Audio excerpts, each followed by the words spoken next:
Reuben the Rabbit and the Crystal Carrot Patch by Doug Harrington, illustrations by Clifton Davis. Not long ago, in a faraway land, lived a young and lonely rabbit named Reuben. Reuben lived in a tiny house beside the River Blue, where he raised carrots, made his own cheese, and went to school in the village. Reuben was new to Bunnyland. Each day, he shyly got on the school bus and quietly moved to the back, afraid to talk with any of the other bunnies. They looked at him and smiled, but they weren't nice smiles. They were laughing at the tiny stranger who never spoke. "Reuben can't talk! Reuben can't talk!" cried Jenny. "He's the strangest bunny in the world," yelled Reggie. The taunts made Reuben sad, but he didn't say anything. He pulled the sack of carrots and cheese he brought for lunch close to his soft brown fur and sat down with a sigh. Why didn't he talk? Reuben was the new bunny on the block. He was afraid. The bright yellow bus arrived at school. One by one, all the other bunnies got off, hopping happily as they went. They left Reuben sitting alone in his seat. When everyone was gone, he got up and walked, not hopped, to the front of the bus. "Have a good day, Reuben," said Marlowe, the driver. Marlowe was an old bunny with long, drooping ears. "Reuben, you should talk," said Marlowe. "Say something. You look like a nice bunny and might make lots of friends." "I don't know how," said Reuben, as he shyly tugged on the green suspenders used to hold up his bright red pants. "Besides, they don't like me." Reuben walked into the schoolyard, his white cotton tail bobbing up and down. There were 100 other bunnies. Some were tall, some, like Reuben, were short, some were brown, some were white, some had big tails, some had small ones. Reuben watched them all run into school. Reuben was sad. He walked through the playground holding his carrots. He had gotten about halfway when a dark shadow covered him and blocked out the sun. Reuben looked up, then he looked higher and higher again. In front of him stood the biggest bunny he had ever seen. "Hand over your carrots, Shorty," cried the big bunny. "I'm hungry and I want them now." Reuben froze in fear. Who are you?" asked Reuben. "My name is Maurice, and I'm the biggest and meanest bunny in all of Bunnyville." Maurice's fur was a dark purple. Down the center of his chest, he had a white stripe. His huge tail drooped under its weight and nearly dragged on the ground. "But I can't give you my carrots," said Reuben. "That's all I have to eat." "I said give them to me," cried Maurice. "I'm hungry, too. If you don't, I'll get you with my Tai Chi." The big bunny bent down and with a big finger poked Reuben in the chest. "Watch," he said, looking at Reuben with his scariest smile. Maurice leaped high in the air, and as he did, twisted in a circle. He landed and then jumped forward and planted his hands on the ground.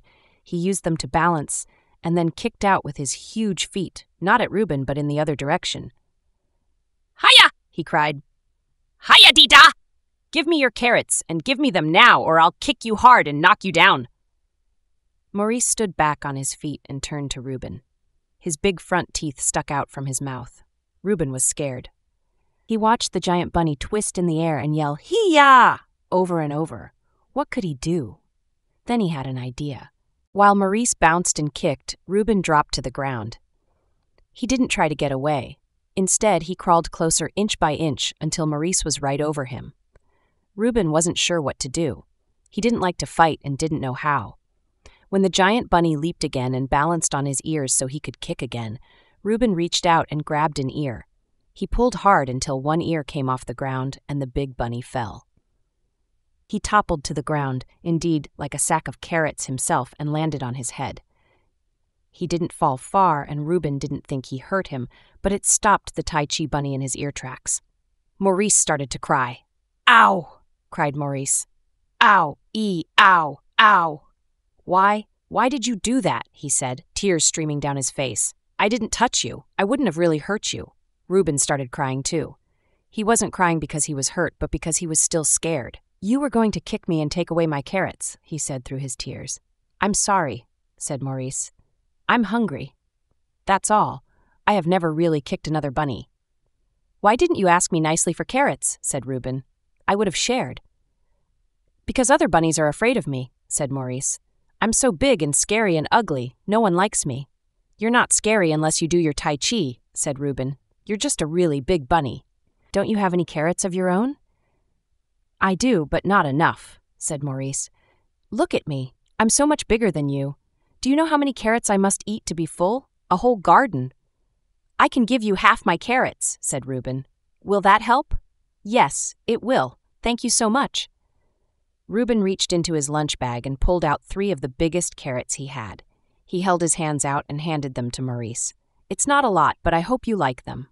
The other bunny had stopped crying and took them, placing them in his own huge paper bag at his side. What's your name, little one? Asked Maurice. My name is Reuben, he said. I don't have any friends either. Maurice reached into his sack, pulled out a carrot and munched, swallowing it in one fast gulp. I'm sorry I scared you, Reuben. I shouldn't have done that. I was just so hungry.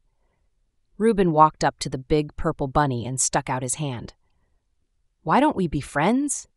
He said. He bounced on his toes over and over until he got high enough to look Maurice in the eye.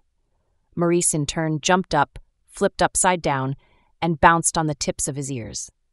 When he landed, the 2 bunnies shook paws. Each had made a new friend. Do you grow your own carrots? Reuben asked.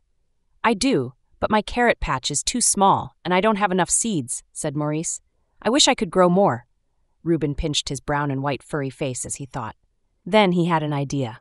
A wonderful idea. Have you ever heard of the magic carrot patch, Maurice?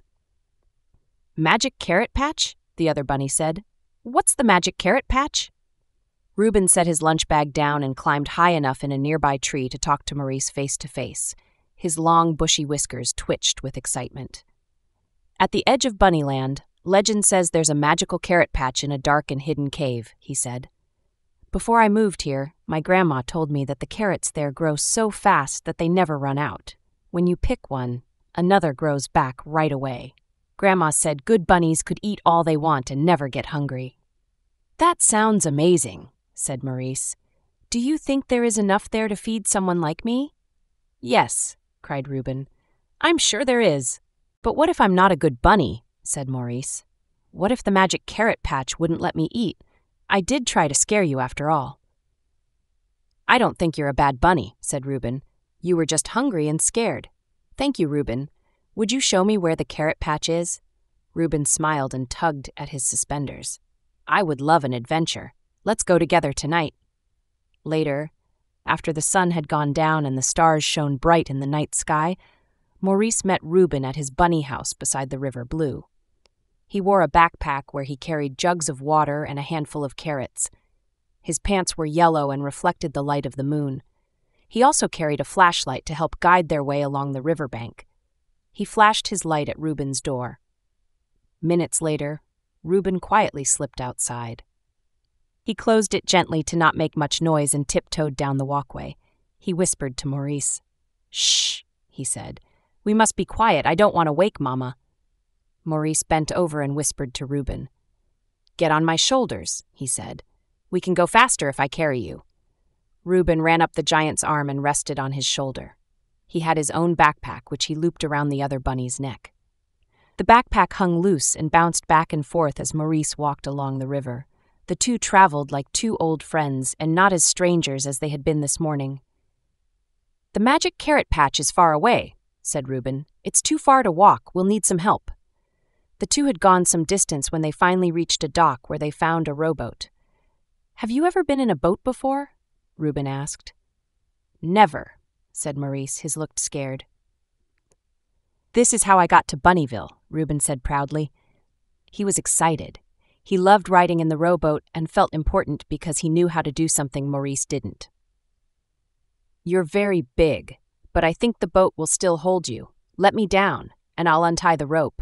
Maurice gently lowered Reuben to the ground. He ran to the boat and unfastened first one line and then another. Finally, he held them in his hands to keep the boat from floating away down the river. He pointed and told Maurice to climb aboard. The big bunny was still frightened, but he lifted one big foot and then the other as he stepped in. The rowboat rocked back and forth until finally coming to a stop. He sat down and waited for his friend. "Hee-yah!" cried Reuben as he jumped on board. Then he laughed. "I sound just like you when you're doing your Tai Chi." Reuben was so small that the boat didn't even move under his weight. Maurice held out his arm, and Reuben ran up it, perching on the same shoulder he had been on a moment ago. Maurice pulled the ropes inside and took the oars. He pushed the boat away from the dock and started to paddle. The rowboat caught the current and quickly moved down the river Blue. "How far must we travel?" asked Maurice. "I'm not sure exactly," said Reuben. "I've never been to the Magic Carrot Patch before. I've only heard stories, but I do know that it's on Green Island at least 2 days away." Maurice nodded and kept paddling. The bunnies looked up at the stars as they moved down the river. The stars cast a reflection that lit up the night all around them. Their journey had begun.